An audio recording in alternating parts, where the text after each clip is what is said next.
Now, your Weather Authority forecast from meteorologist Amber Wheeler.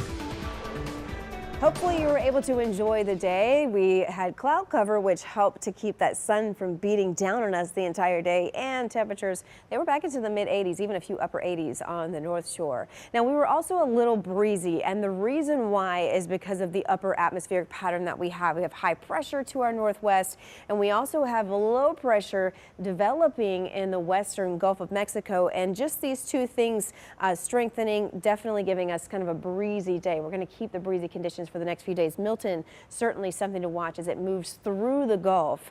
But first, I want to tell you about our winds today. We gusted up to 20-25 or so. You can see the windiest conditions right now over the water. That's going to stay the story through at least the first part of the week. But we also have our coastal flood advisory because of our persistent east and northeast winds, and that's for all of our eastern facing shorelines. So high tide will be higher than normal, and we're already seeing some water rises here. So something to keep in mind. The National Weather Service probably keeping this for the next several days. Now, in terms of rain, yesterday we saw quite a bit of rain, 1, 2, and 3 inches, depending on where you were at. Today, we kept it dry, and most of this was staying coastal, though. Certainly could see something isolated inland as we head into tomorrow, but I think we'll start to see some more sunshine on Sunday, and even better sun as we head into Monday as a front moves through, and that takes out all the moisture in the upper atmosphere.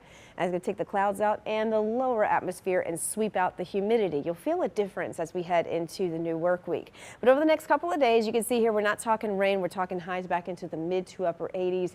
And again, that humidity, that's going to be the highlight. The fact that it's getting swept out of here with that front. Big differences here as we head through the week. It will feel crisp to you and cool temperatures in the morning when you have such dry air. So here's what's happening. That front is moving in. That is what's also keeping Milton to our south. This is why we're not forecasting anything to come towards Louisiana. We're going to be on the dry side of Milton.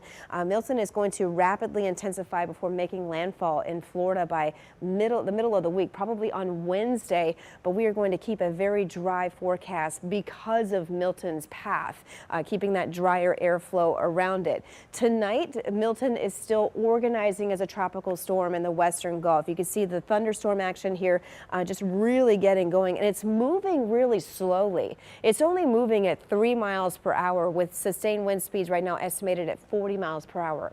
We know we have hurricane hunters heading into this storm all day tomorrow. We're going to get even better data as we head into Sunday. But right now the forecast, the official forecast, is that this will probably turn into a hurricane probably on Sunday, and then start to intensify to a Cat 2 by Tuesday before turning into a Category 3 as it makes its way towards Florida. Now, this is going to bring wind speeds of up to 115, possibly slightly stronger as it makes its way towards the western coast of Florida here. Right now, the National Hurricane Center's center line has this headed towards the Tampa Bay area, but you can see the cone of uncertainty really spanning the entire peninsula. And it's going to bring not just strong surge or high storm surge, but it's also going to bring, of course, destructive wind and a lot of heavy rain. The rainfall potential is in some parts of the peninsula. We could see a foot or more of rainfall. This area already seeing rain before Milton arrives, and then we've got, of course, landfall of Milton bringing a lot of rain. Notice for us, we are on the dry side of everything over the next week. The rest of the tropics here, we do have Leslie as a Category 1 hurricane, also Kirk still a major Category 3. These are staying out in the Atlantic, another wave off the coast of Africa. But typically these systems out in the Atlantic this time of year don't make their way towards us. We are really focusing on Milton as it makes its way towards Florida by the middle of this new work week. We are checking off the names here. The next name on the list is going to be Nadine. If we see a Nadine, we're hoping we don't. And if we do, it would be well out in the Atlantic. Into tomorrow, temperatures mostly into the 70s, and you'll head into the afternoon with those temperatures spiking back into the mid 80s.